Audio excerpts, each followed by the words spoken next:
Okay, it looks like it's recording to me. Yep. Okay, you guys ready? Indeed. Okay, well, we're all on social media, and we have a very different world right now. I mean, it used to just be about entertainment, people marketing themselves, and people meeting each other. But as of this year, social media has been the driving force in a lot of things, politics and causing social unrest. So I think it's time to take a second and figure out what else can happen and what we might need to do. So if you follow me on Twitter, you know that I've been looking this year to branch out with Story Brain and start talking to people who are professionals in different fields. So I'm here today with people from the New Jersey Association of Black Psychologists. And we're going to have a chat here today about social media and what happened with the George Floyd situation. The title for it is The Million Deaths of George Floyd, the Psychological Impact of Social Media.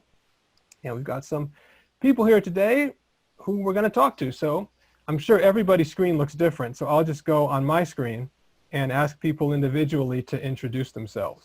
So the first person on my screen is Mallory Everett. So Mallory, can you introduce yourself? Sure. Good evening. My name is Dr. Mallory Everett. I am currently the recording secretary of NJAB Psi, and I also work at Rutgers University, additionally doing community work in New Jersey. Okay. Monique, are you here? You're muted. You're muted, though. Now I'm here. Yeah. Good evening, everyone.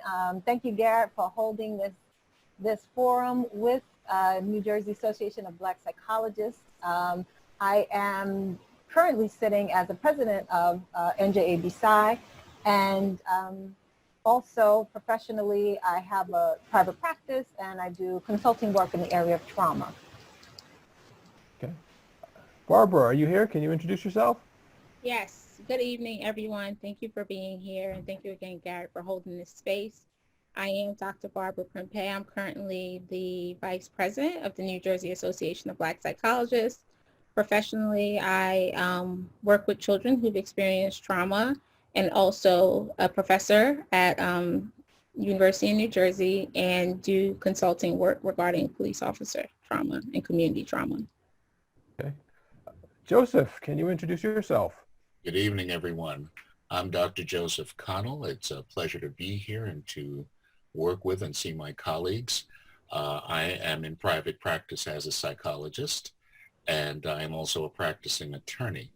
My research interests focus on neuroscience and how it is informed by scripture, and excuse me. And I look forward to participating here this evening. Okay, sounds great. Valerie, if you can hear us, can you introduce yourself? Yes. Hello, everyone. I'm Dr. Valerie Scott, a longtime member of the Association of Black Psychologists.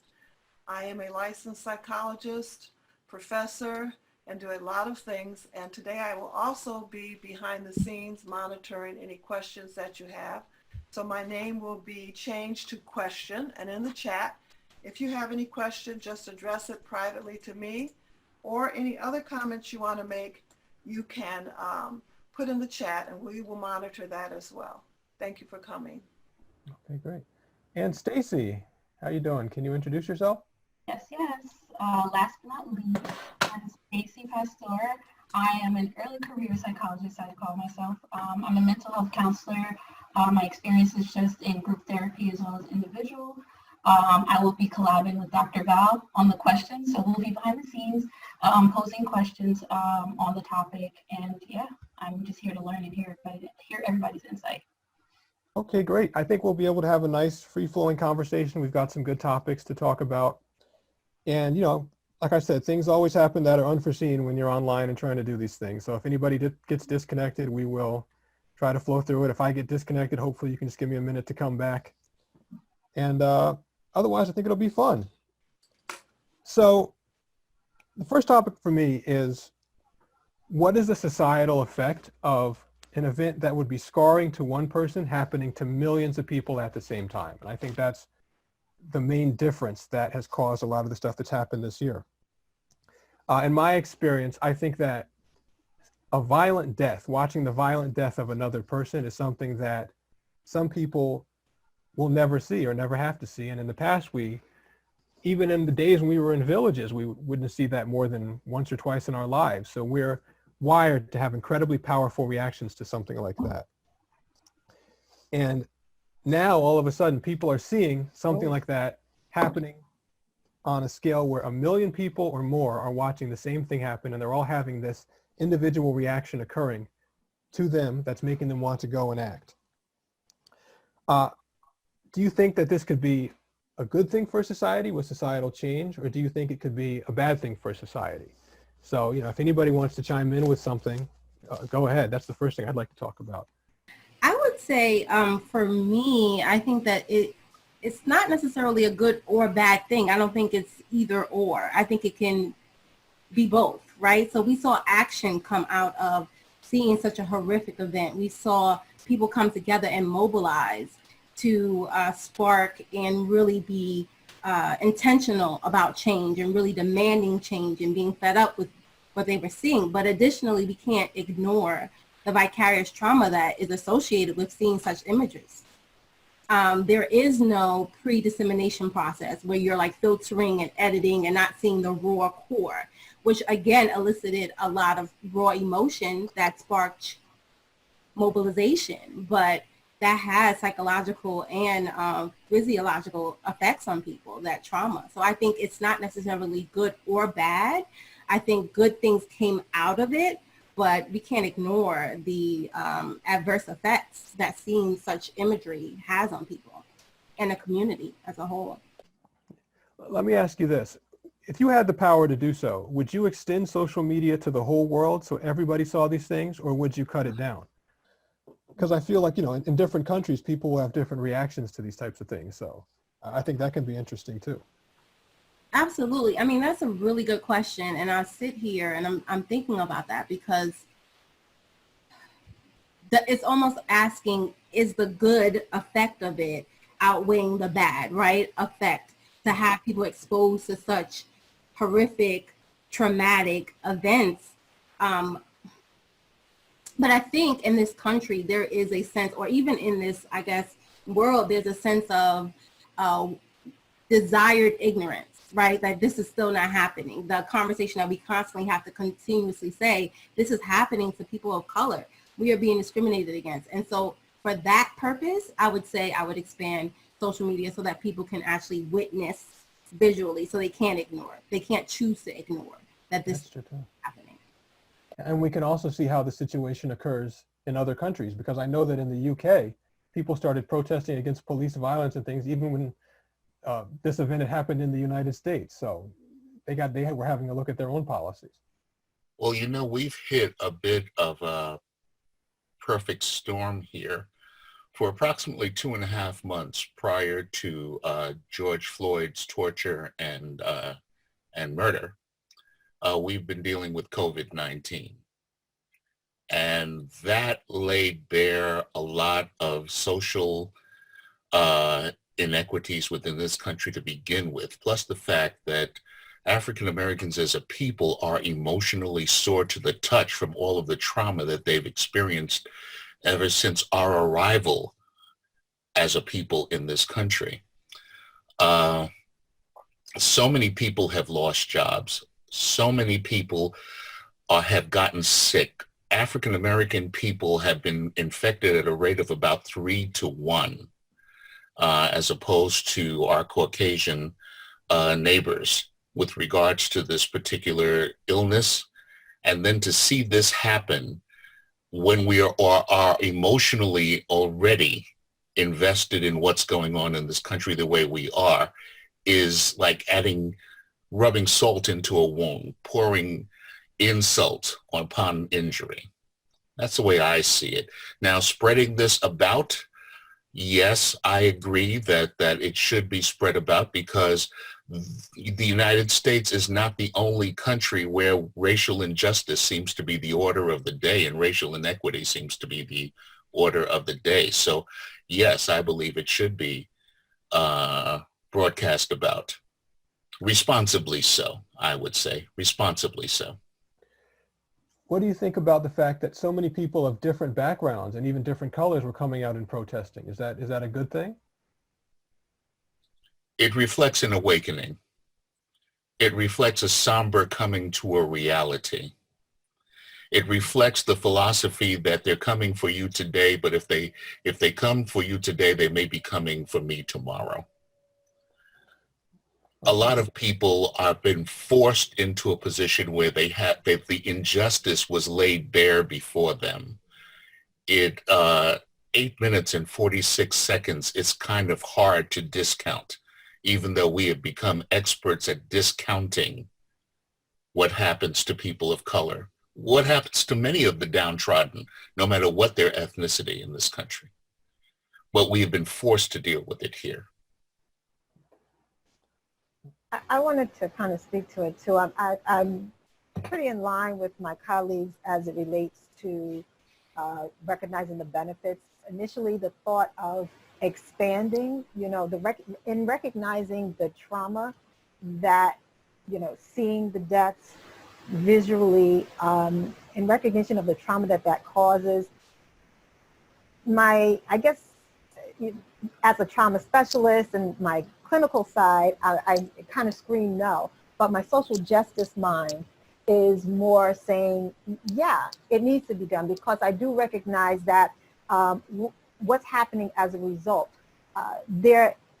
One of the things that I've seen since the social media has carried these stories and we're seeing death after death is a collective consciousness that is evolving from Black people specifically, and then all people in general. And so that can be very powerful when the people decide that I'm dissatisfied and I'm no longer going to tolerate it. That's when I believe change is going to happen. So as long as it's hidden, as long as it's, maybe just a few lines on a piece of paper in a newspaper, it just loses the impact. And so while I'm not an advocate at all of, this kind of really grim and gross type of media, I do have to honor the fact that it is creating the results that hopefully can push us, thrust us toward change. That makes a lot of sense. So we'll be able to touch on that, as many times as we like, if anybody has anything else they'd like to add about that, and we can also keep going. Yes, I would like to comment in regards to the psychological impact portion. I think that's the part that is a concern for me, is the fact that you fully witnessed him die. You witnessed that knee on his neck. You witnessed him like asking for help, expressing that, you know what I mean? Like, you witnessed everything. And the fact that this wasn't the first time we've seen something like that, right? There were other images that we've seen before. So it was accumulation of things. And this was just, I feel as though from the protest that came out of it, enough is enough. But there's a concern in regards to what we were exposed to psychologically, because this was such an aggressive, egregious murder per se. It wasn't just that was concerning. And when you think about exposure to violence, exposure to trauma, the concern is, if we're continuously being exposed to such violence over and over and over and over again, eventually we're going to become desensitized. And the concern is that, my concern is when we get to the point where we see such images and it doesn't bother us as much, or it's just normal now, I feel that we see these things, or people would want to see, well, did somebody have it on tape when they killed the person? And that's just not how we're wired to be. We should not be seeing these things so frequently. And it's gone around, outside of just the traditional social media platforms of Instagram, Facebook, and things of that nature. I first saw the video of it through WhatsApp. So now it's on messaging apps where people can just send it any and everywhere. So it's a concern, again, if we're continuously exposed to such violence, what it does in the short term and long term. You know, of course, exposure to violence is not necessarily a causal effect, but it still can be a factor if other protective factors are not in place, right? So these are the things that we have to consider if someone's continuously exposed to society. As a society, we're continuously exposed to such content. What is that going to mean for us in the long run? And we could potentially become desensitized to it, where it's just a normal thing. In the past, such content were censored, and we were not able to fully watch it. But now they'll give you the little prompt. The next clip we're about to show you is a bit disturbing, and they still show it. And it was not like that in the past. You know what I mean? You would see such things on, like, what they would say the dark web, but now it's front page. And so that's a concern. And that's, therein is the conundrum, right? Because while some good things are happening in terms of organizing and unifying, and also recognizing, you know, shedding light on what's happening, as clinicians, all of us are aware and sensitive to the fact that there's some psychological damage happening here, right? And this is the crux of what we're talking about. It's not a clean argument. As I was kind of thinking about this topic and reflecting, I too, Barbara, to your point, was I was reflecting on, my mind went back to I Love Lucy. And if anyone is as old as me, you remember watching I Love Lucy, this was a married couple, and they had separate beds on television. And then, so there was this deliberateness around showing things a certain way. Now, from that time to this time, we've inched, closer and closer, right? To, let me just peek behind the scenes. Let's see what we normally don't see. And there's this appetite toward seeing the taboo, right? This macabre type of scenery that is appearing regularly. There's whole websites of, what is that called, where you see fights and things a lot? Yeah, there's all kinds of different sites that do that. What's that? It's all sorts of sites? A Wild World Star or something was popular at one point because this is what they were showing, and people have so I don't know, I feel like there's a mutually reinforcing thing that happens. I think we perhaps naturally have an inclination and an interest or an appetite for the taboo, the things that we don't normally see, but at the same time, when you feed it, that appetite grows. And so you just want more and more. And that's kind of what we're seeing also. So I'm going to pause there because I was about to go into something else. Well, we're pretty close to the second question already, so I might as well bring that up as well. And what the second question I wanted to ask is, what was unique about the George Floyd video that might have caused all this to happen? From my experience, I started learning about how people's minds worked from watching how they reacted to movies. And I know that in movies, the things that make someone disturbed by what they see isn't necessarily someone or something dying. Because in a movie like Rambo can shoot 100 people and they just fall off the screen and you don't really think about it. It's similar to video games where Mario can stomp on a bunch of Goombas in a level and nobody minds. But at the same time, you can see a movie like Reservoir Dogs where one person gets shot, and it's very disturbing because for that whole time the movie's running, the guy is bleeding and he's crying in pain and he's nearly dying. So in my experience, what causes people to be traumatized or scarred is actually the signs of suffering towards another person. And I think that's because it's the moment when we're supposed to act to try to save the person and stop the amount of damage. So when we see somebody suffering, we have all these incredible reactions and adrenaline and things that kick in and scarring feelings so that we try to avoid the situation in the future. But I think that's supposed to happen in a matter of seconds. It's made to get you to react immediately to help that person. And what we saw here was 8 minutes long of somebody begging for their life and nobody being able to help them. I mean, I haven't been able to even watch the whole video. It's just too much for me. So I think that might have played a part in what happened. And I wanted to ask you guys, what do you think about that? And is there anything else that you think could have been unique about this video or this situation that might have caused more outrage than normal?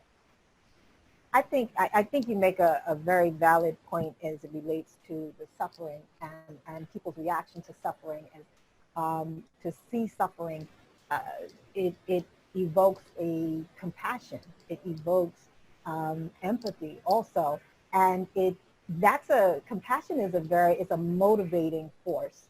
It motivates people to move, to do something, to stop the suffering.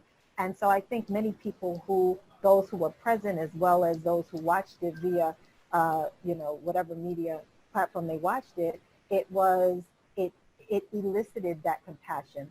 I think too, another key piece of this one, we know it wasn't the "I can't breathe," right? Because nobody cared when Staten Island, Eric Gardner. My apologies. No one, when Eric Gardner was, and I can't say no one cared. People did care. I shouldn't be as callous as to say it that way. But it wasn't the same. It wasn't the same response as we saw with George Floyd laying on the ground saying, "I can't breathe, I can't breathe." But in the middle of all of that, he called for his mother. Yeah. And I think that was also a key piece because, while some people may not be able to empathize with a big Black man with a police officer's knee on his neck saying, "I can't breathe," who cannot relate to a call for mom? Who cannot understand that as an adult lying on the ground, when you call for your mother, there's some distress that's happening there. And so I felt like that also, in addition to seeing the suffering, that also was a piece there that evoked a real visceral response from people, even to the point where we saw in Oregon, where there was an organization of white women, I forgot what they were calling themselves, but they were mothers for whatever, and they organized themselves to put their bodies in between the police and the protesters to protect the protesters, because that's when the government had sent in the troops to do whatever they did there to quell everything in Oregon. And so here we go, white women. And when they were asked why they did it, they cited that this man called for his mother, and we're mothers. And these were white women who were using their privilege in order to create change and to protect. That's really interesting. And I like that you pointed out that some people, I think, were acting out of compassion. And you could see how some people were angry and other people were acting because they wanted to stop other people from being hurt. And I feel like you see a real range there of how people can react to these things, and also how people can help these situations, sometimes by stopping someone from doing something bad physically, sometimes by trying to save other people from being hurt. So I think that's a really interesting point. I think another layer to that, kind of connecting and correlating the suffering idea, and I think something that Joseph said earlier, which was the time period, right? Coming off of COVID, and the idea that many people related to the suffering. They felt like they were suffering, yet they could not do anything, right? We were not aware of how COVID was spreading, how to help, how to solve that problem. And to see George Floyd suffer and have the ability to act and do something in response to it, I think it empowered people to have to do, because they were in their own way suffering through the pandemic. And then there was another pandemic presented, and this was something that they could actually respond to in a tangible way, where with COVID, it felt very helpless. And this was able to act as a place for empowerment, for them to actually respond to it.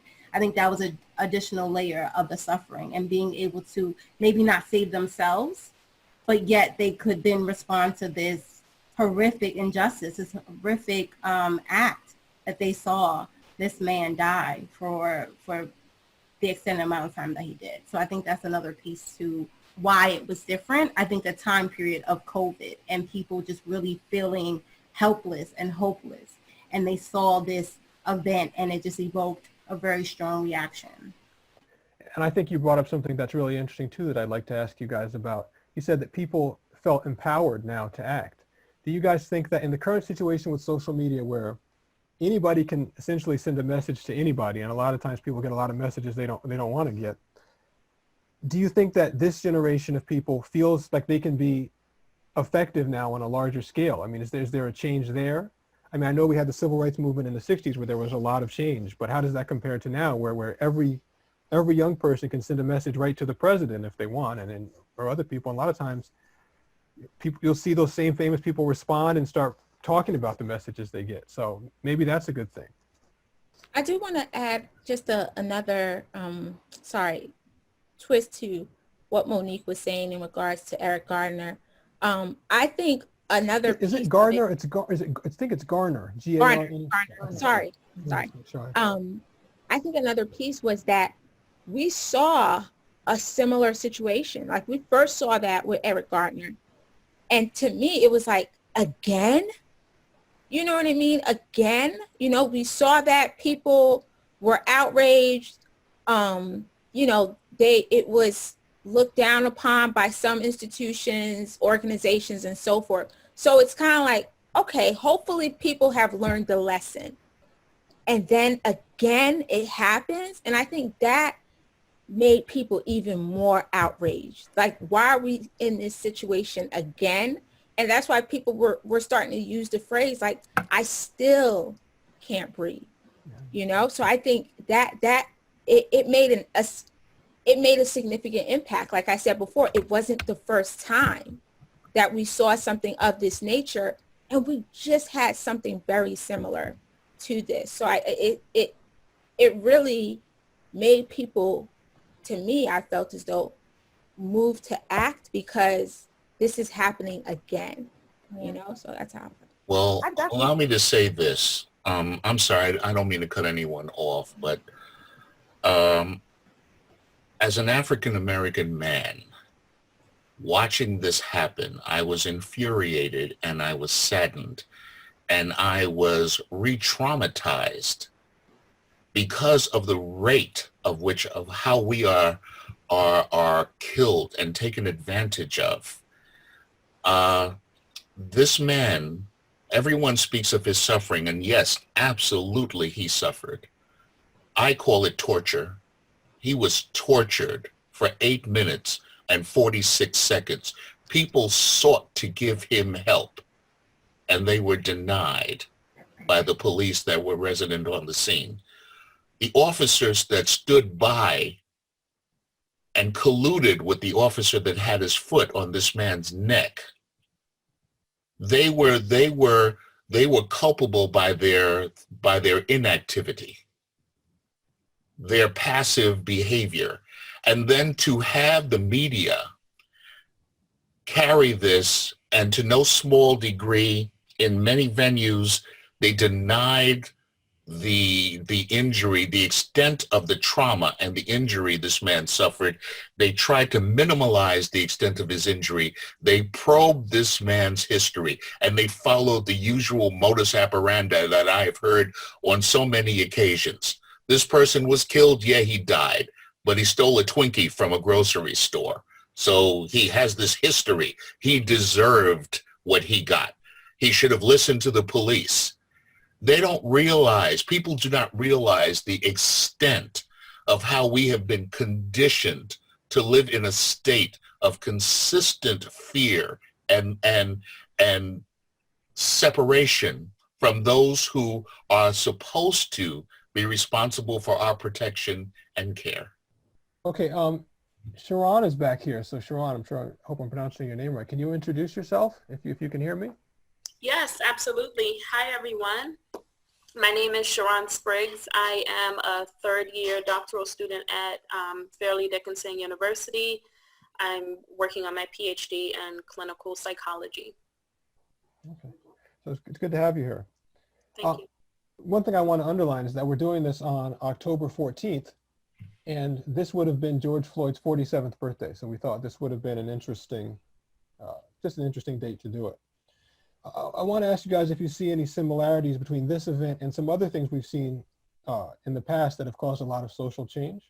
One example would be Emmett Till, the case with Emmett Till. And Emmett Till was accused of looking at a woman who was white. He was black, I think. Oh, obviously he was black decades ago, and he was very violently killed, and he had an open casket funeral. And I think that probably played a part in people having a huge amount of energy and motivation to cause social change then, because they saw what happened to Emmett Till. And Another example of that, I think, is a guy, and I probably won't pronounce this correctly, Mohammed Bouazizi, who was a fruit vendor in the Middle East, and he lost his fruit cart, and he set himself on fire. And you know, a fruit cart is not something people would consider to be a major thing. But then people saw that happen in public, and it caused the Arab Spring, where a lot of dictators were overthrown. So I want to ask if people see any particular similarities there, if you think that seeing the suffering of an individual person can drive things home in a way that statistics can't. That was the sad part about this, in that if it took for us to have to see this to act, that's sad and disheartening, because we knew, and people spoke about their experiences. We knew, but it could be mixed reasons as to why we had to see it to act, right? But I think that's the unfortunate part, is that it had to get to all the way to this extent for us to be out there protesting and things of that nature. So it's sad, just the same way in regards to, and I think that was the purpose behind Emmett Till's casket being open, is you will see exactly what they did and the outcome of it. You know, it wasn't just to announce that he died. No, you will see. So I think the fact that it had to get to this point where our allies that are, you know, not African American acted with us, it's unfortunate, because our words, our experiences that were shared should have been believed for you to act and support. But if it took this to happen, it's unfortunate. That's how I feel. Is there any redeeming element in it, in the fact that once people can see an individual person being hurt, we react differently than when we hear about 200 or 300 people getting shot in the streets every day? Maybe people can't visualize or experience the numbers in the same way, but at least we have the urge to help people when we can see them being hurt. It seems like that. I mean, people, you know, one of the problems with things being on screen and our ability to calculate so many things going on now is that it becomes abstract when we reduce it all to statistics. And we're really built to see each other and live with each other and interact in a personal way. So a lot of our instincts, I think, and our feelings kick in more when we can see and interact with people in person and see what happens with people in person. Okay, I wanted to ask you guys. Yeah. No, Garrett, I completely agree with you. I also just wonder the impact of, you know, seeing repetitive videos of Black men being murdered, you know, over and over again. I always think about the negative psychological impact of that. And while, you know, it may have helped bring some of our allies and bring more people to the cause and get them protesting, I also think about the other part of it, you know, where especially those of us that are on social media that have watched these videos time and time again, you know, I just wonder what is that really doing to our psyche? I don't know if you were driving toward this point, but it was something that I was thinking about in light of this topic, that viewing Black men being killed repeatedly on social media. Again, while, like Sharon acknowledges, it brings the allies in, it creates, you know, the collective consciousness, it motivates people toward change. At the same time, I began to wonder, and knowing how kind of the brain works, how that might be priming us as a society toward repeating the same thing, right? And so we are seeing Black men being shot. And so there's something in our psyche, perhaps, that begins to own that as normal.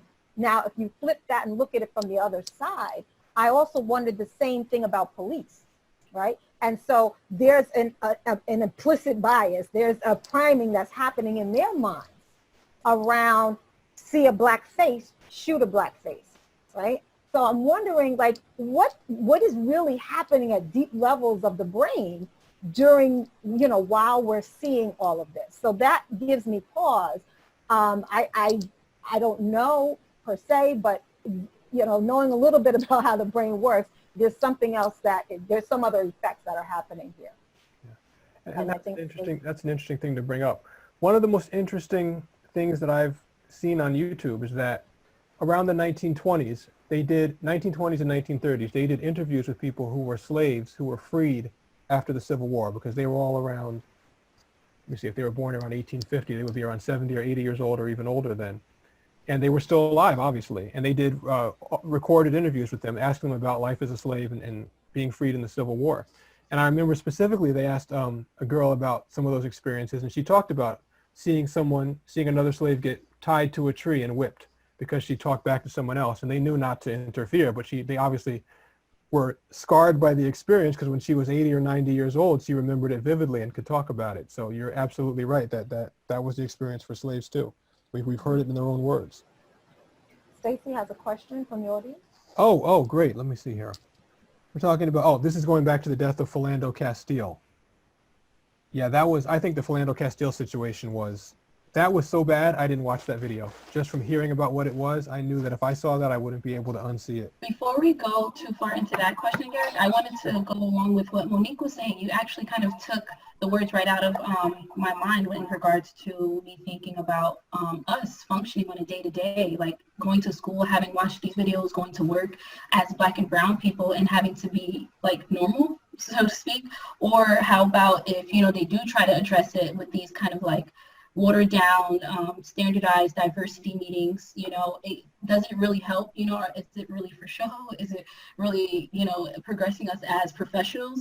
Does it cause biases for us as well? Because as much as on the psychology side, we have to be like this blank slate, turn on the professional, turn off the personal, it hurts, we're going to encounter people not only with those opposing beliefs that, hey, what, Black and brown people shouldn't have justice. We have to serve those people. So I'm wondering to everybody here, do we think about how to handle that, how to handle the personal in the professional world, not separating the two? Because it's always that professional versus personal, but like, how about, actually being able to separate it?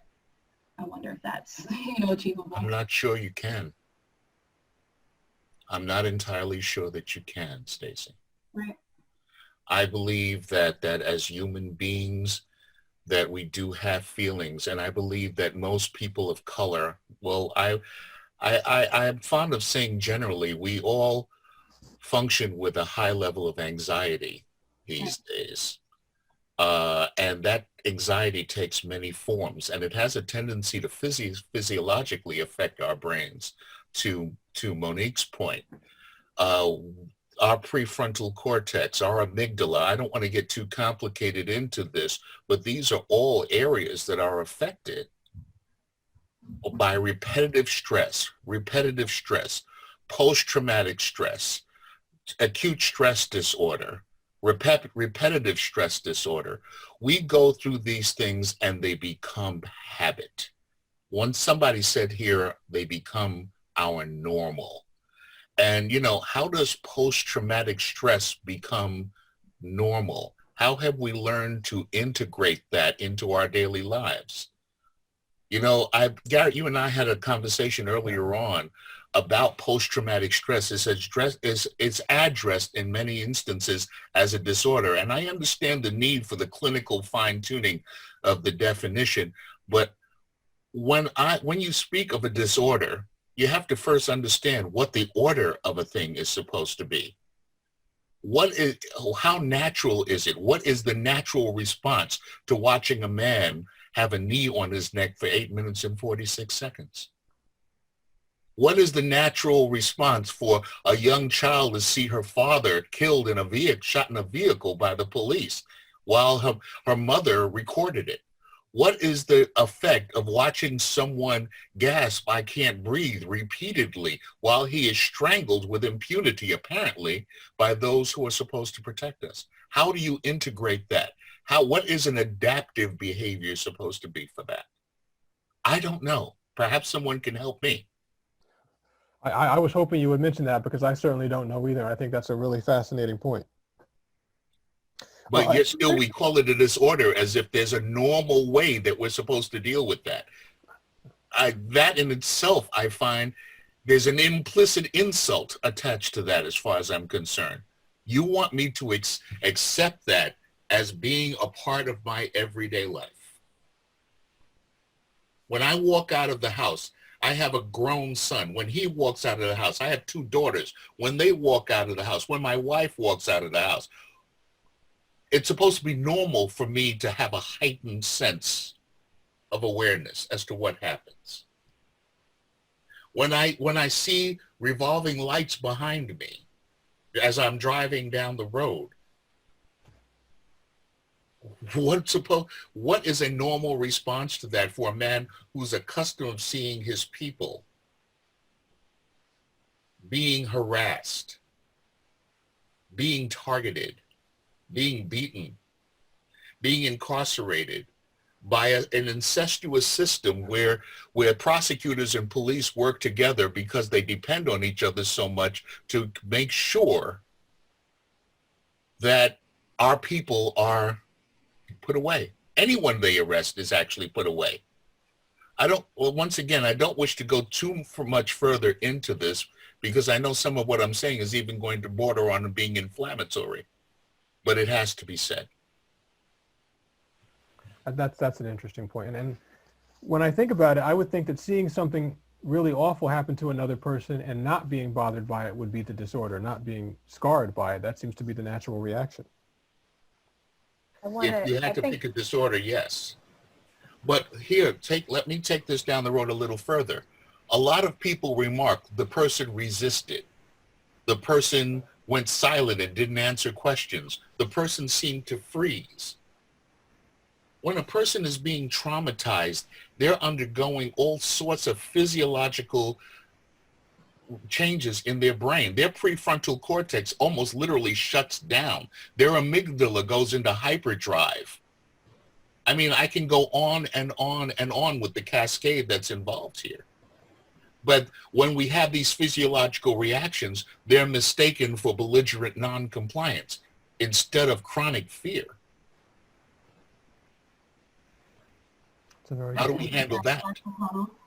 I was wondering, in lieu of you saying the physiological just comes to when they're in the situation, how about when people do see these situations, you know, after it's happened, maybe it's not live per se, and they actually start to say, like, they lack empathy. So have you guys ever heard somebody say, like, oh, well, he was a criminal anyway? Or in George Floyd's case, I remember somebody saying, like, oh, didn't he beat somebody? Didn't he do something? It's like, why do you think that, you know, seeing these things live or on video over and over again, no matter who the black person is, that some people actually become less empathetic? You know, it's like, it's kind of like an open-ended, like, obvious. It's not so much because of the justification process. Right. Yeah. They have to justify the behavior. They have to validate it. And I think there's too an expectancy bias, you know, when it comes to race in this country. And the expectation is the black person is wrong and the white person is right. And so we go through whatever process to resolve whatever cognitive dissonance that is created from what we see to make it fit what we believe. And so we begin to say, well, you know, if he hadn't resisted, or maybe he should have done this, or we didn't see what happened prior to, right? And so in George Floyd's case, one could say it was so clear, but I can recall before the full video came out, remember we had the 8 minutes and however many seconds, and then at some point down the line after a lot of protesting, the full video came out. And there was a commentary that I saw on some social media platform that was just almost enraging to me. It was a black man who was completely enraged, feeling that he had been duped because he believed that this man had been killed improperly, that he was unjustly killed. But in fact, he felt in his mind that what led up to it justified somehow. So therefore, you have me out here protesting, you have me out here, advocating for you, and all the while you were resisting arrest. Now, what we don't see, go to the point of trauma, that this person had a history with police, right? That it was already triggered when the police pulled him over. This person also had mental health issues. He had panic attacks, anxiety. That was also triggered. If you remember him saying he's claustrophobic. He had bad experiences. So now he's in a triggered state. So what you're calling resistance, as a clinician, I call him being activated and being traumatized. And so to just one quick thing, and I know Mallory, you wanted to jump in. I meant to let you, to defer to you first, but to Joseph's point, when he was talking, it made me think of a quote that I've been saying lately because it's just so profoundly fitting. I can't recall the name of the person, but it was a writer, an Indian writer, who stated that it is no measure of health to be well-adjusted in a profoundly sick society. It is no measure of health to be well-adjusted in a profoundly sick society. And that's where we are today. It is a profoundly sick society that we're living in, where that there almost isn't, the opposite of disorder. It all is seen as normal. Okay, I'd love to ask you guys, are there different things that the government or police could have done that could have minimized the amount of social unrest? For me, I think that the initial video was essentially a crime being committed, something terrible happening to someone, and people's anger, their desire to react and do something was focused on the police officer who was doing the act, who was kneeling on the other person.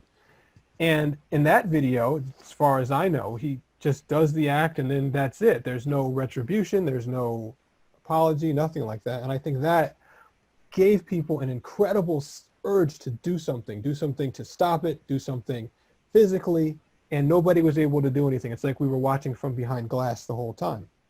Now, my understanding is that there's been some footage now of the police officer in handcuffs and his mugshot and things, but I felt like there was such a delay on that if we saw that earlier, if we saw some sign of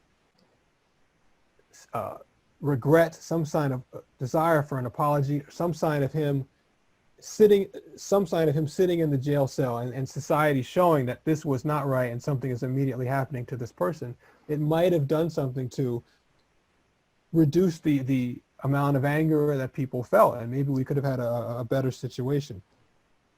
So I'd like to ask you guys about that. I'd like to ask you guys if you think there's different things that the government or police can do now or should have done as soon as that video came out that could have made people more relaxed or made this a better situation.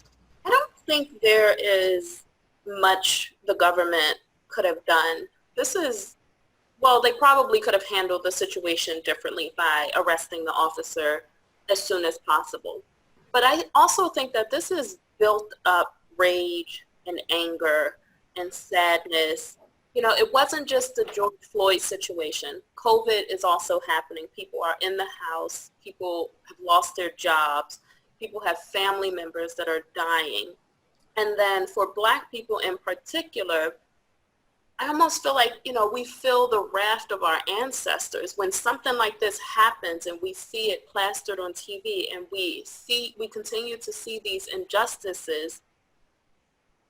There's no proper way that we're supposed to respond. I remember the unrest in Baltimore, and the media was talking about, why are these teenagers behaving like this? Why are they burning down things in their neighborhoods? Why are they reacting this way? But I think it truly is pent up anger and rage of years and centuries of oppression and injustice. And I don't think that, there is much that the government or the police force could have done to, assuage all of the anger that people are feeling. That makes a lot of sense. I want to notate that the officer is actually out on bail currently. I didn't know that. So that doesn't help. much. No, Yeah, he's out on bail. But as I was hearing Sharon talk, it made me think of an interview that the late Tupac Shakur had, and he talked about how, you know, he gives this scenario of people, you know, asking for help, right?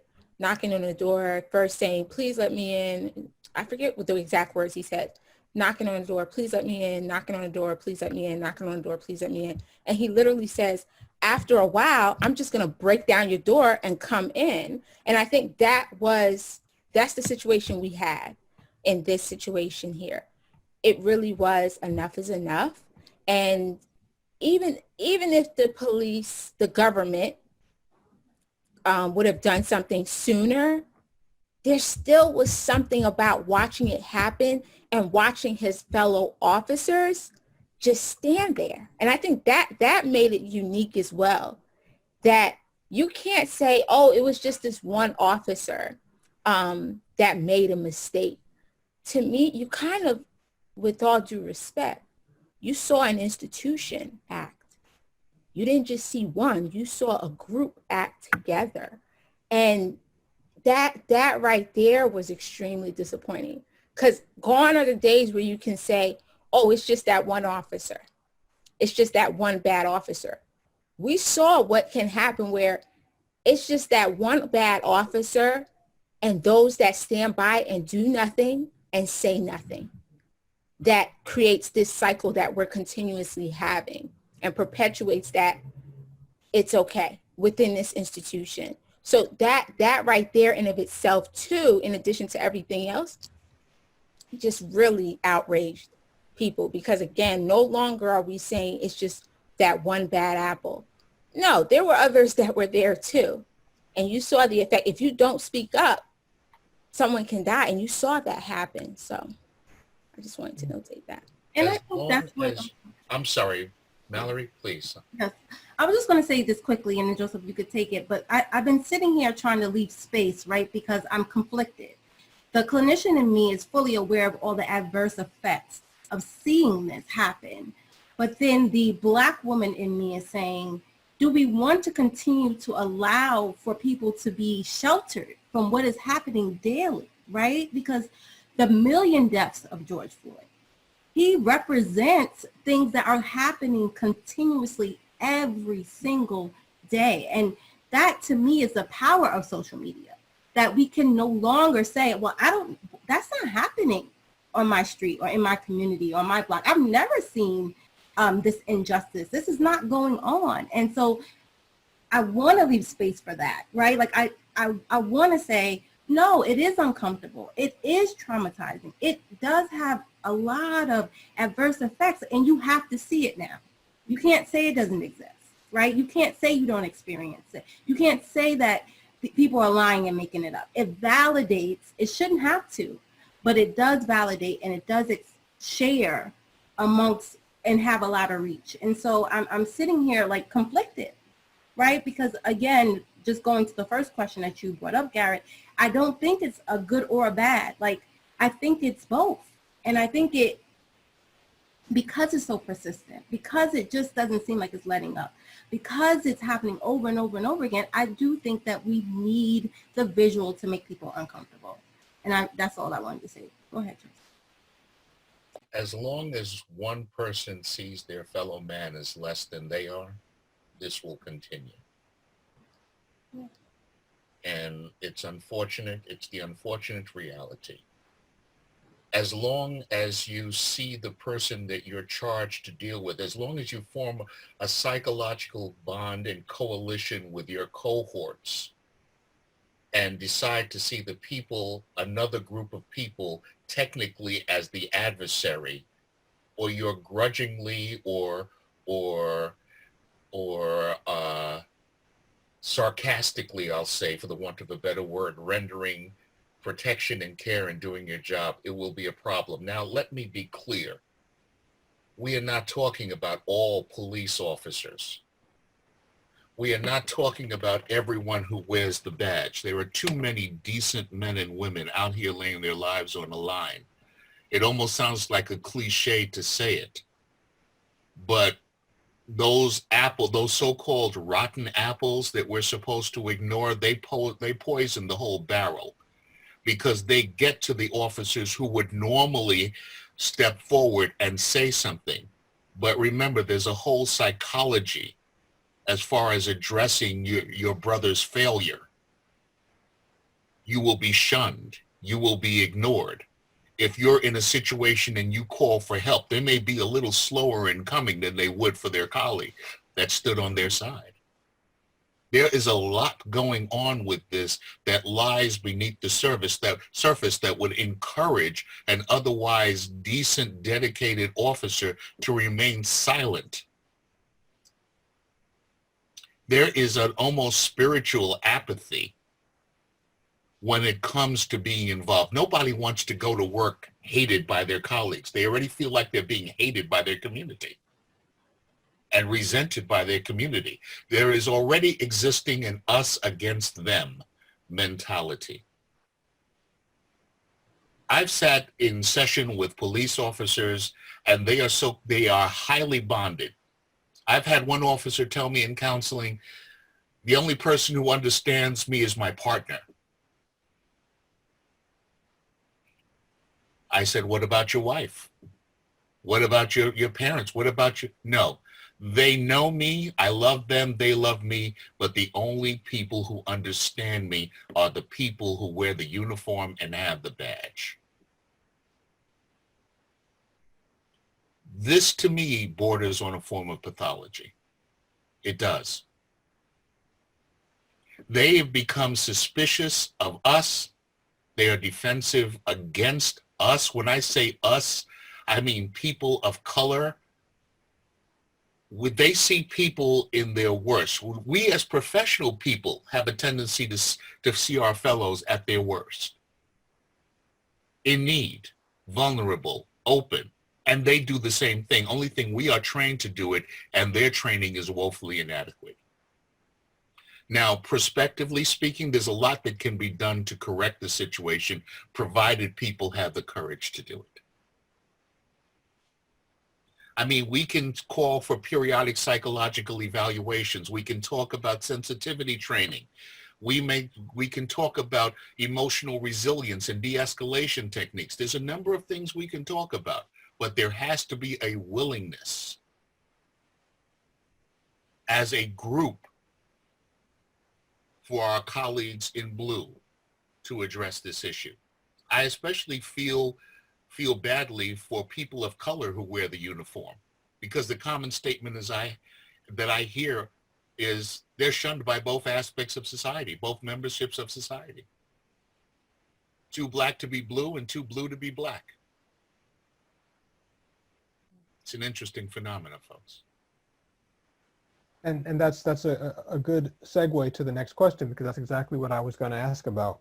What causes police officers to conceal bad actions by other officers? And is there anything that can be done to change that? Because like you said, we know, of course, that there's plenty of good people in the police, and sometimes there can be a wall of silence, or people can feel like they'll be in trouble or something bad will happen to them if they speak out, and that can cause a lot of bad things to happen.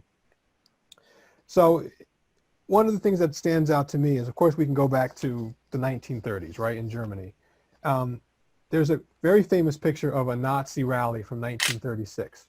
And in that rally, everybody is doing the salute except one person in the crowd who's standing there with his arms folded. And historians think it's either one of two people. It's one guy who they believe wouldn't have saluted because he had a religious reason that he wouldn't salute things like that. And it was another person, another guy named August Landmesser, who was in love with a Jewish woman. And apparently, and obviously the Nazis were very anti-Semitic, so they wouldn't let him have a relationship with that woman, so he chose not to salute. So it seems to me that something about our minds is calculating how we're going to survive in our group at all times. And if the group goes one way, our mind will tell us to go with the group unless it's going to threaten something more important to us, like our chance to have children or a chance to survive, or I think with the person who had the religious objection, if it would threaten their affiliation with another group. So I think that might be something that could cause somebody to go against their group, or if there's bad actions in the police, that might cause a police officer to go the other way. So maybe we can offer more group support for people who are whistleblowers in the police or other organizations that are doing bad things. And I want to ask you guys if you think that that might be good. Maybe in your experience, you've run into people who've had to get out of bad situations. And I'd like to ask you what is necessary for somebody to get out of a situation like that and move to a new group or change. And what other policies could we possibly change in how these things are handled that could cause something like this to go better? I concur.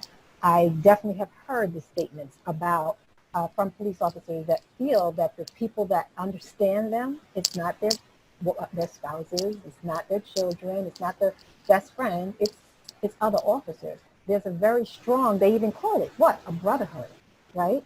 And so it's a very close knit, and I have certainly seen news articles where people who break rank, it's not pleasant for them.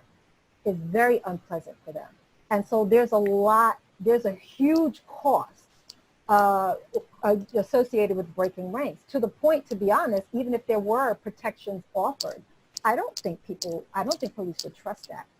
And so I think we're looking at, in terms of policy or changing, I think we need to do something, there has to be a strong, firm line drawn. This whole, the qualified immunity has to be completely discarded. If this, as far as I understand, is the law that kind of allows police to do what they do and then become immune because they did it in the line of duty. And so therefore, I think it makes you immune from being sued by the person who you may have done something bad to. Is that what it is? I'm not 100% sure.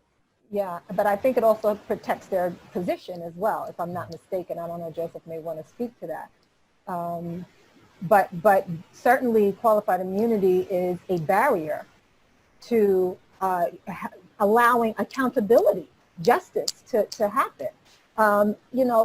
In conversations like this, I heard somebody say once, and I didn't really pay it too much attention, and then I reflected on it. I heard someone say that police should have their own liability insurance. Like, I have liability insurance. And I was like, but then when I thought about it, when you hit people in their pocket, right? When every time you draw your gun or every time, certain things were to happen, especially if you killed somebody, your premium went up, right? There was some sort of consequence like that.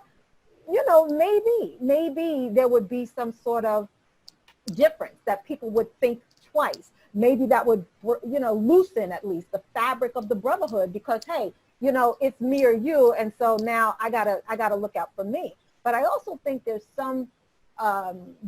something to this whole idea of defund the police as well. And I don't say that being anti-police. I think this whole idea of defund the police has carried a connotation that seems to mean that, this is a sanction against police, that this is something that's punitive. I don't view it that way at all. I think it's very in line with the direction that we need to go, because police are law enforcement officers, right? They enforce law. The tools that they have to do so, they can write tickets, they can arrest people, they can shoot and kill people or use some sort of physical force in order to do what they have to do, right? And so these are not peacekeepers in a sense, really. They're not peacekeepers. These are people that come in when stuff hits the fan. That's what you bring in. And so what the defund the police idea recognizes is that over 80% of the calls that police go out on, some of them mental health calls, they should not be going out on. And there are models all around the country that look at this, that challenge this idea and are showing us better ways of functioning, that are having very good outcomes.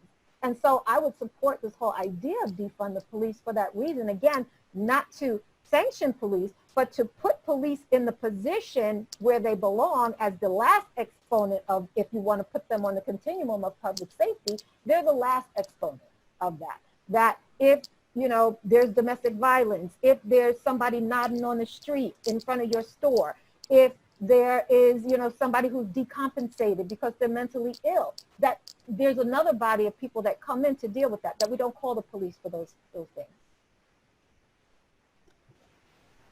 I believe that the term defund the police is a study in misinterpretation and bad semantics. I honestly do. Because immediately people had visions when they heard of defund the police, of destroying police departments, firing the police, and letting the leftist society run rampant and destroy everything and do not challenge crime. That is the last thing a responsible person would want to see happen, because these people are the people we also depend on. But however, we need to train the police off, either invest more money in proper training so police are not placed in positions where they're forced to respond to calls for which they have no expertise or ability. They're working on experience, and many times those experiences are not good. Housing problems, mental illness problems, as Monique said, drug addiction issues. Police should not, if you were to ask an officer what the ideal job description would be for him or her, I will tell you it would most likely include none of these things. And so therefore, why are we forcing police officers in positions where they respond to in areas for which they've received either minimal or no training? And in the nature abhors a vacuum. So in a training vacuum, they will substitute it with their history, their prejudice, their insecurity, and their fear. Well, that's actually another good segue, because I wanted to ask, how do we reduce the physicality between people and the police? Specifically with that George Floyd video, we know that there were multiple people there watching it, and nobody acted to do anything about it. Now, of course, the civilians couldn't have done anything about it. They would have been hurt or arrested themselves. But of course, there were other officers there who watched it happen. And my understanding of is that the other officers were either trainees or they were lower ranked. The officer who was doing it was actually the highest ranked person there. So they were apparently by their training not supposed to interfere. And he apparently it was some of them thought that he was probably doing something damaging to the person, but he told them that it was okay. So I think that one of the things that makes this such a bad situation is that if those other officers had acted to change the position or get Floyd out of that situation so he could breathe, he wouldn't have died, and the actual urgency of the situation would have never been known.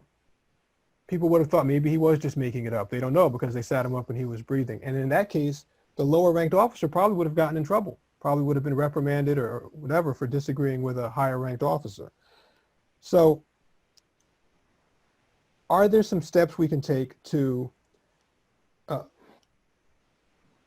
stop that from happening? Could it be possible that maybe we have to train police officers for certain situations where they have to intervene? Are there steps we can take to make sure police themselves don't feel threatened as often, because maybe their own feelings of being threatened can cause these things to happen too? I've seen that in police training. It's obviously a very stressful job. And are there things we can do to increase the humanity involved, where people aren't ignoring someone else begging for their life? And I'm sure that they know, they're trained to know when somebody's life is genuinely in danger and when they need to do something about it. But obviously that didn't work too, because they were in a highly stressful situation. So if anybody wants to chime in and talk about ways we can make the police more comfortable, we can reduce the amount of physicality involved, or just make for better relations overall between police and people in the community, I'd love to hear about it. I do want to just touch on briefly a little bit from the last question. Sure. I think one of the things to consider, and I know people talk about this a lot in regards to like the street code per se of no snitching, stop snitching, I think it is.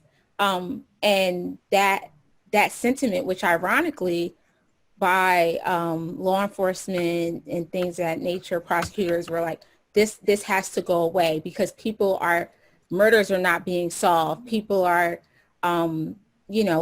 murders are not being solved. People are dying through this street code. And it seems like that same sentiment is happening in that situation where it's not, it's not just the fact that you didn't speak up to stop this from happening, But some people were saying, I'm sure this may not have been the first time that something like this has happened, where, you know, that officer may have treated someone unjustly and things of that nature. And so it's about not just stopping, but speaking up. And I wonder if that same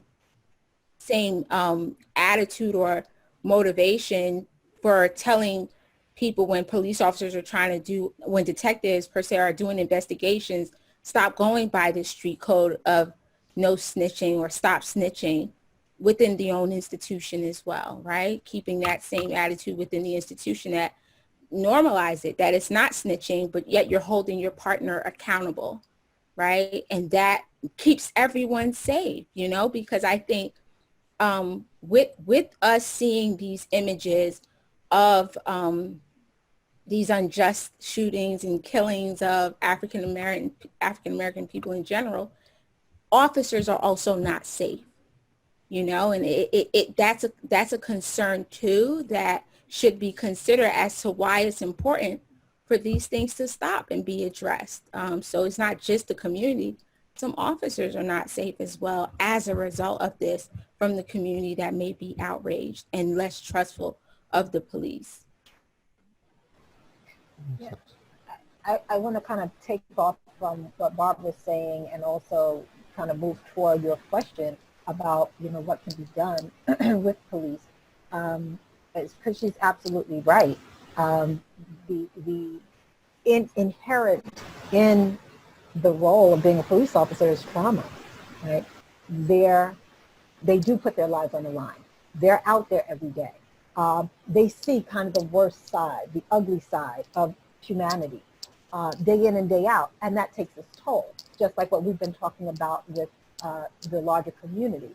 So equally, what police put themselves in the position to experience also is significantly traumatic. And not only do they experience trauma on a day-to-day basis in the role of what they do for a living, but systemically, there's a lot of trauma. Systemically, their trauma is ignored. They're not functioning within a system that actually cares for them. They're functioning in a system where they're a pawn and they're used for whatever benefit that the system wants to use them for. So they're not in the best position. However, in doing, you know, some of the work that I do, that Barbara does as well, and working with police, we do a program where we bring police and community together, and we talk about trauma, and we use trauma as a lens to deal with issues of race. We use trauma as a lens to deal with issues of the violence and the divide between police and community. And so to a specific or direct answer to your question, Garrett, I would have to point to trauma-informed policing. That trauma-informed policing can be an answer. In doing what we do, we see transformation happen right there in the room. With community and police together, understanding begins to happen because there's trauma on both sides, without question. And so when you bring them together, and then the police begin to understand the trauma of the community, and the community begins to understand the trauma of police, that divide gets more and more narrow. And so I would have to point to a trauma-informed policing where police understand trauma, where they recognize trauma, where they could interact with somebody like George Floyd, who was hugely resisting and saying, no, I have panic and I'm claustrophobic, no, don't put me in there, and begin to say, I think I'm looking at trauma, instead of just using more and more and more force to the point that they choked his life out of his body, right? And so trauma-informed policing, I think, can be a very viable solution. Is it possible for someone to use limited force if they're in a physical confrontation? Because it seems like these guys, when they're trying to wrestle somebody down who's as bigger they are or bigger than they are, it's almost like something kicks in somebody where they immediately start doing things that are much more physical and much more brutal than somebody would if it was detached and they were already in control of the situation. But of course, I feel like you guys would know more about that than I would. Do people have those types of reactions? The police have a philosophy, as far as I know, that force has to be met with superior force. Force must be subdued by superior force. Now, what does that mean? That is up to the interpretation of the officer. You know, a small officer who's going to work scared to begin with, wondering if they're going to get home and cannot relate to the people that they are protecting and are dealing with, they are going to overreact as human beings just to protect themselves and to make sure they get home. Now, my thinking, I have two thoughts. Number one, I'm a firm believer in community policing, knowing the community in which you work, being a part of the community in which you work. The second thing I'm in favor of is going from the warrior mentality of a police officer to a guardian mentality. I believe that along with what I've heard so far, trauma-informed policing, these are possible avenues to heighten a relationship. Listen, I'm a firm believer that all things fall in the face of proper communication. And I believe we deal with many semantics problems here, misinterpretations, and I believe we deal with fears. Somebody brought up about stitches. I believe it was Barbara that talked about snitches. Snitches get stitches. That's what it is. Okay, on both sides. If a police officer snitches on another police officer, they get the equivalent of stitches. We're afraid of the police officers. Black men are afraid of police officers. A police officer's worst nightmare is a large black man. Trust me, I know. I'm a large black man. I mean, it's like we are looking at two sides of the same coin, and I believe that we need to open a lot more dialogues with regards to this. And this whole attitude, and forgive me, I'm going to say something very brash here, but this attitude of a police officer coming from literally out of town to police a neighborhood like a missionary coming to evangelize the natives, it doesn't work. He has to get to, you have to get to know the people that you're working with, and the people that you're working with have to get to know you. And once again, I'll repeat my statement. All things fall in the face of proper communication. And I believe that that's an avenue right there. Okay, well, I have this one more topic for us to talk about, and I think after that we can probably do an open discussion where anybody can really talk about whatever they feel like is appropriate to talk about. So the last thing for me is, does the mass media cause or increase this rage? Because now we're looking at a time period where all the mass media sources have to compete with people online to get clicks. And what seems to happen is whoever has the most inflammatory, provocative way of communicating the information will be the person who gets rewarded with the click, and then they get to show the person their advertisement and they make the most money. So there's almost a natural selection force where whoever does the most dishonest coverage that makes people the most angry becomes the one who's successful, and they end up being the person who's on our screen, trying to show us everything in a way that'll make us angry or make us have an emotional reaction. I see a lot of news sites now that specialize in showing you the most horrible thing they can think about, like terrible things happening to children. And there's nothing you can do to help it. You can't go back in time and help that child, and it's not a child you know, and we all know already that that terrible things happen in the world. So it doesn't actually help you to know about that. It doesn't change your understanding. All it does is upset you, and in some cases get people to click, I guess, for some kind of emotional response. And so I don't even know if those sites count as news anymore when they're just manipulating your emotions and not giving you any information to act on. So maybe in this situation, the media spreads these things around and provokes us as much as possible. And is there some things that we should do to try to make the media more accurate? Or maybe we should just, I don't know, maybe it's a free market situation, I'm not sure. I've also seen that there are some news sources that don't profit off of people clicking on their news. Like one example is C-SPAN. C-SPAN, I think, is publicly funded, and C-SPAN doesn't need you to click to get their money, and C-SPAN at times is very boring. and it doesn't care. It doesn't put things in a provocative way.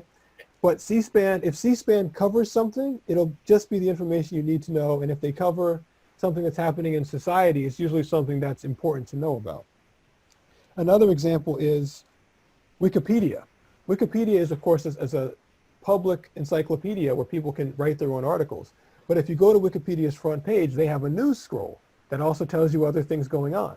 They don't get their money from that news scroll. They don't need you to click on it, so they don't update it unless there's something very relevant.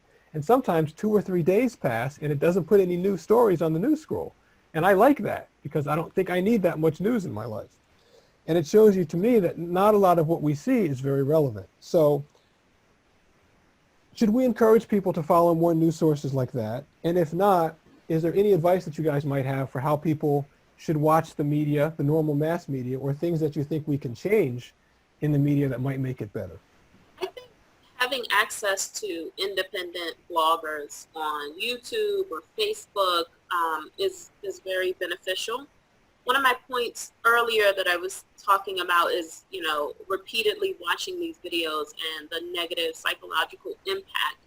And, I think a lot of the media, the big media outlets that are showing these videos don't necessarily have our best interests at heart. They're not showing us these videos repeatedly because they want to bring awareness to a situation or they want to highlight what's going on. These are all about, they're making so much money from these videos at the expense of our, psychological deficit.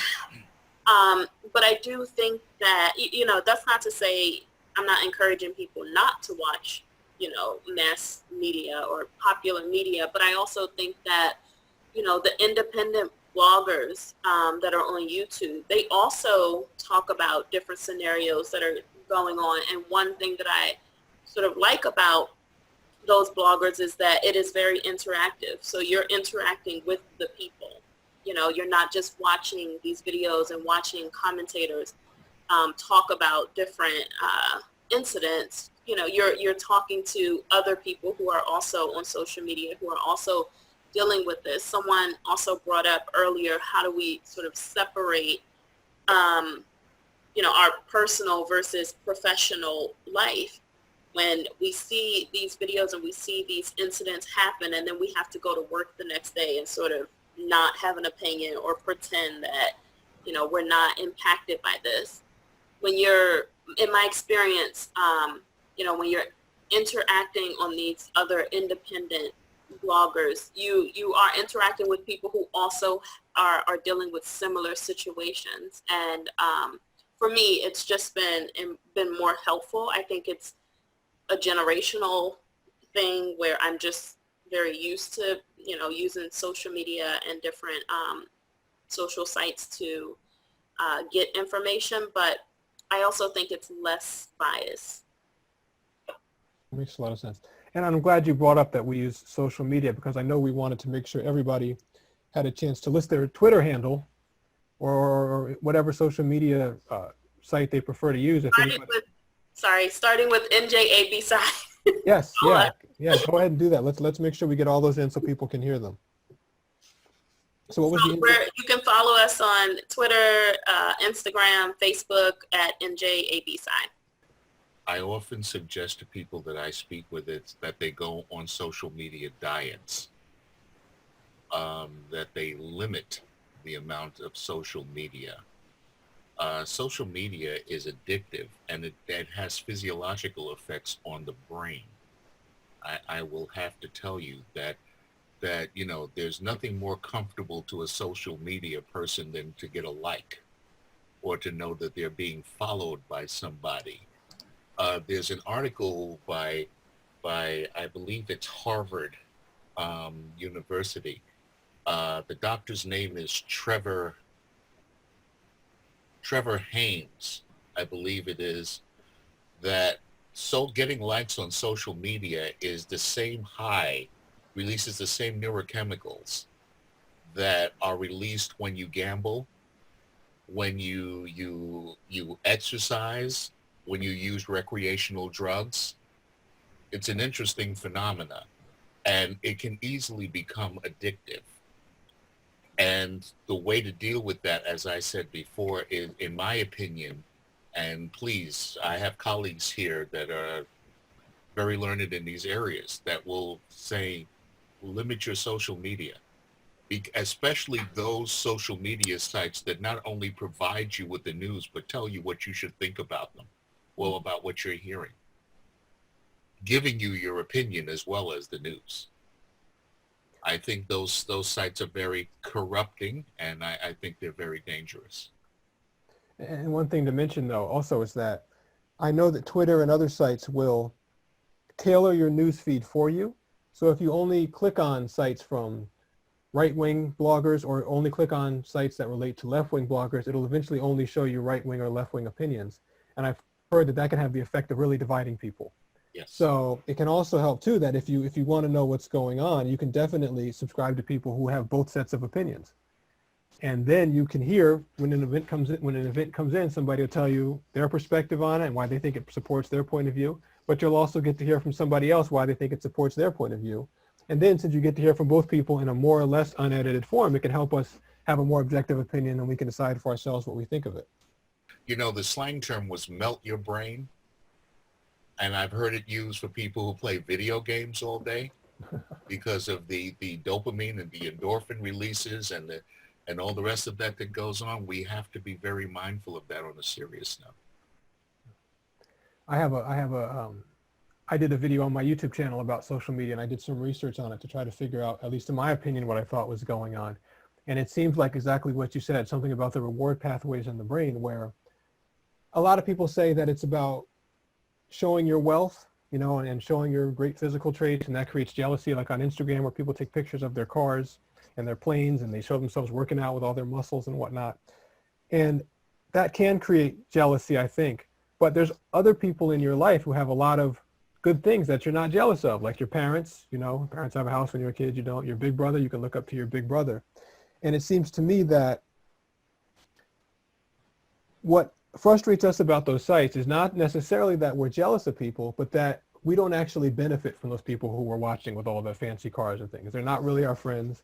And instead of giving us real advice, a lot of times they just give us slogans that don't really mean anything. So Joseph, maybe you have some experience with that as a neuroscientist to know that maybe it's something related to dopamine making us want to get a reward and then never actually getting the reward. Well, that you're going actually into addictions. Pursuing that high that you got the first time you tried it, and pursuing that high literally to the gates of hell to try to get it again, and you never realizing that it's not going to come because the brain habituates. You know, human beings have three needs primarily: the need for security, the need for significance, and the need for belonging. And social media, to no small degree, meets all three of those needs.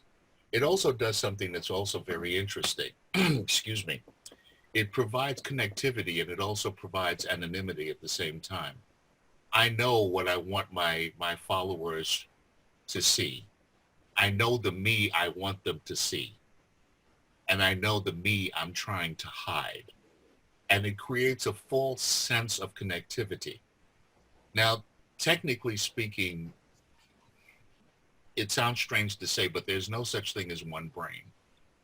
One brain isolated and by itself dies, and it rather dies unceremoniously. We need connectivity, whether it be through the conversations we're having right now, or whether it be through social media, whether it means even being yelled at by your spouse or your parents or something like that. As long as you're hearing and you're in connection with somebody, you can still thrive to some degree. And people take the connectivity that they would get under other normal circumstances and swing that over to social media. That's why you see people who can't get off of their phones. The worst thing you could do is, I have one situation where a parent took a child from the child's cell phone. The child had a Walmart type tantrum in the middle of the floor. Would you believe that? Yes. Simply because I need my phone. If we were to go to World War, I'm fond of saying, if the next World War, what they're going to do is they're not going to come with bombs and guns and planes and missiles. No, they'll just knock out a satellite and kill our social media. we'll be committing mass suicides in the street. But what I'm trying to say is this. Yes, you're right. There's a lot of validity to reward, social rewards that come from being on social media, but we have to use it with caution. And I do prescribe diets for people on social media. Sometimes fast from social media for a while. Fortunately, though, you can use social media for positive things, and I hope Absolutely.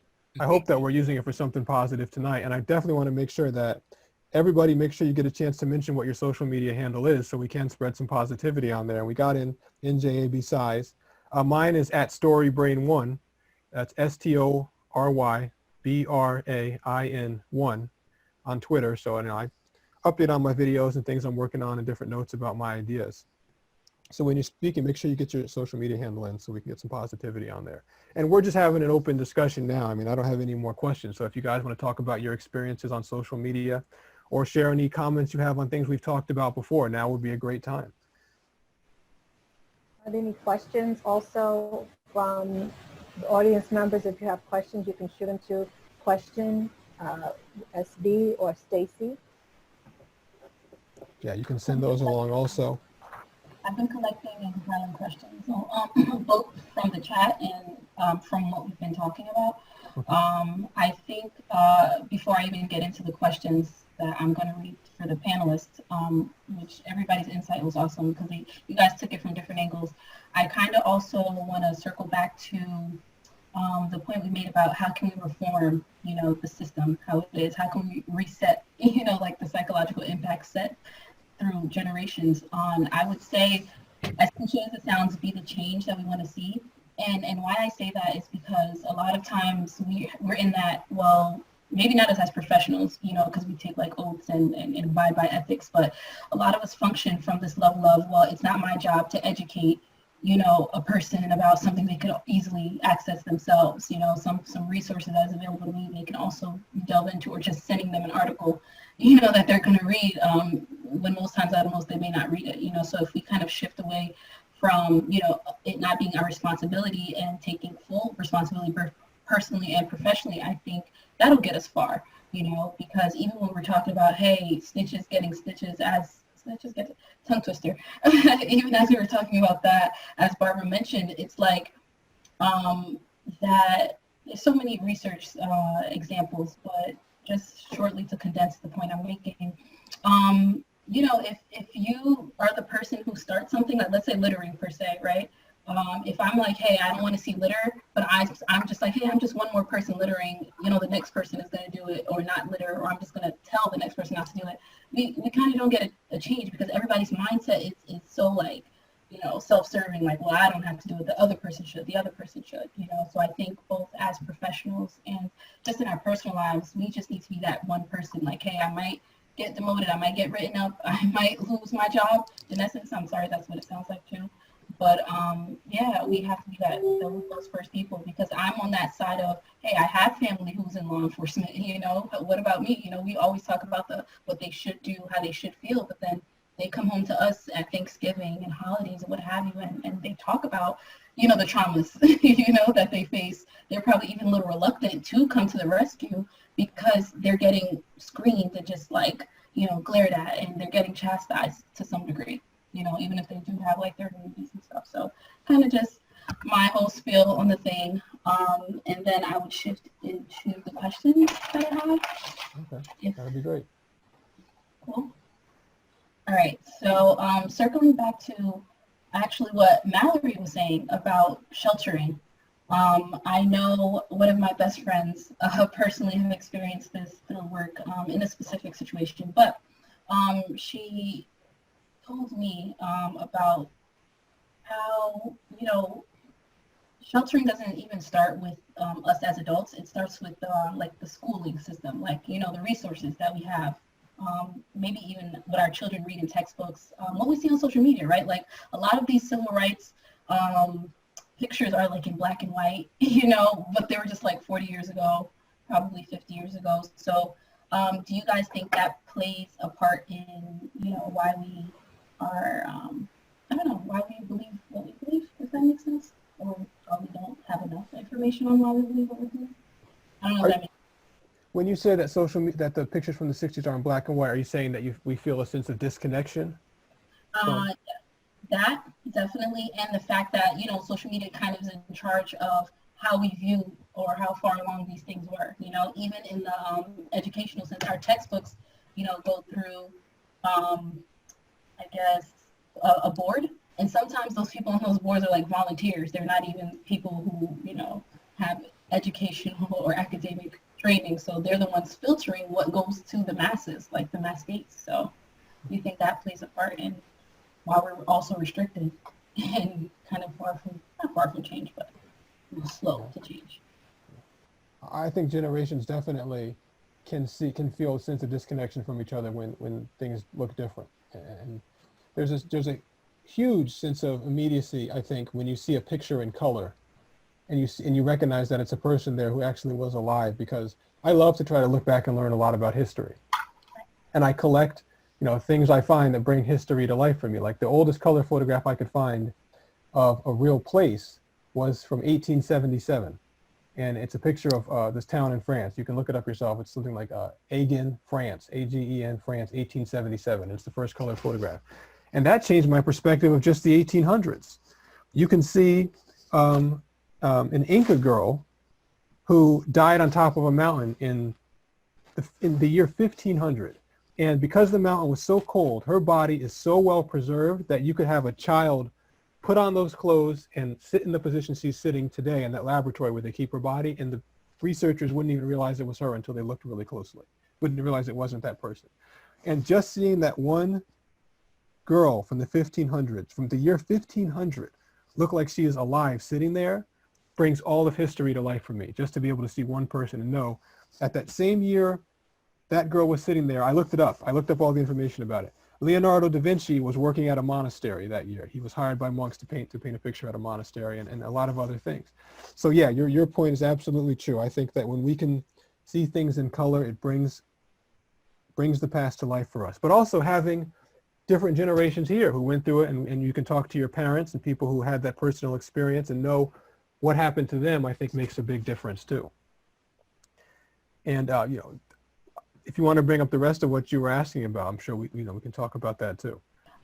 So this one was more of a statement than it was a question.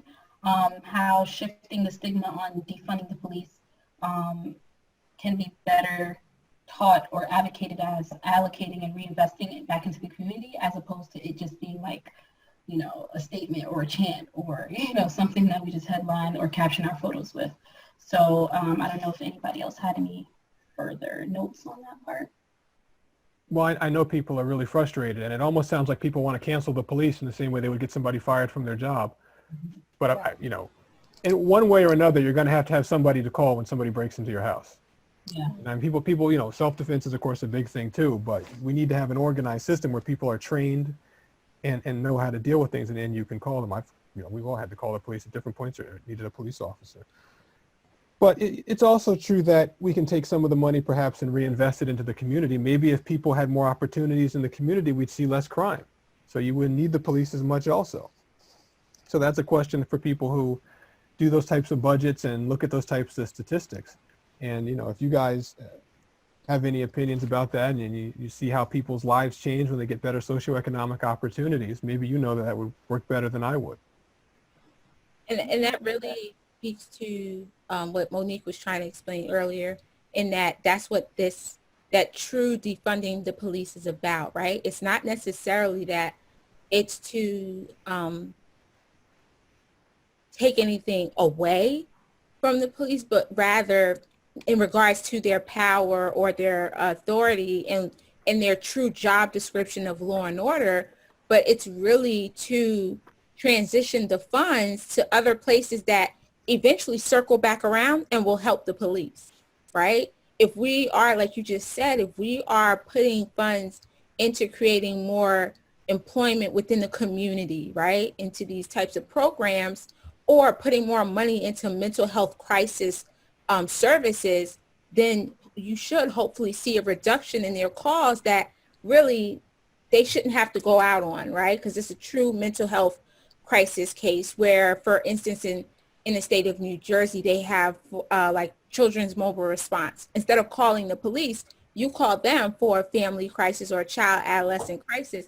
That helps the police to come out in a situation where this is an adolescent first time seeing the police. And guess what? Having this history, we talk about trauma showing up, having this negative history of what police officers do to Black and brown bodies, they may get very agitated by just seeing this officer. So it's really helping to redistribute funds in appropriate ways to support communities, which in turn can support the police as well. I think just adding to that as well is kind of Joseph's point in terms of community policing. Because if you're a part of that community, then you wouldn't be in opposition to more funds going into that community for programs and things such as mobile response. Or, like I said, I do community work, and so I do intensive therapy where I go into communities. And so having funds to be able to respond with the appropriate training is key. So I think that if we kind of open up the, I think, what did you say, Joseph? It was healthy communication or appropriate communication amongst the police in the community, then I think that would be helpful and bringing those funds there. And they wouldn't oppose it because it's their community. They're from that community. So why am I in opposition of funding and money going into appropriate programs and things to help humanize both sides and really decrease some of those levels of reactivity and fear? Yeah, I have some thoughts about that. I wanted to kind of jump back to the defund the police for a bit. And thank you, Barbara, for the clarity. And I do want to be real clear in my, I guess, advocating for defund the police is not advocating against police and disbanding police altogether. It is truly about reallocating funds, putting funds into services that will actually help to decrease some of what creates the need for police, some of what creates maybe crime statistics or substance abuse, all these other things that police are dealing with and responding to every day. All the social determinants of health, right? If we could put more money into bolstering that, particularly in the Black community, I think we would see a difference. I'm for community policing. I think it does make a difference when you are in the community and you have a connection to the community.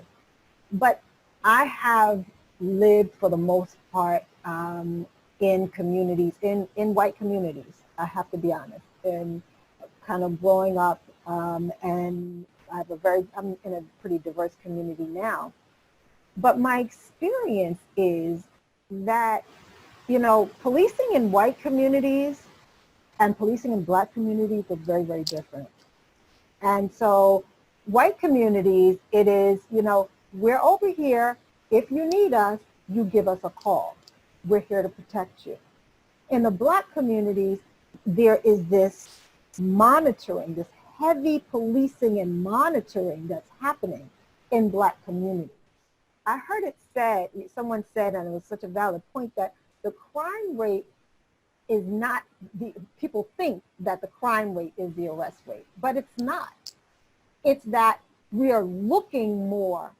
Crimes happen, substance abuse is happening at the same rates or even higher rates in white communities. It's just that they're not policed, and therefore there are no arrests that are happening. And so, or less arrests that are happening. We see that with statistics on marijuana. Lots more people, white people are using marijuana, but more Black people get arrested for using or selling marijuana than do white people.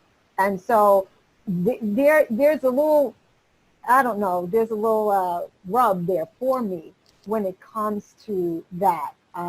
Just when it comes to accepting that policing has to look like this in Black communities, because I know that it doesn't look like this in all communities.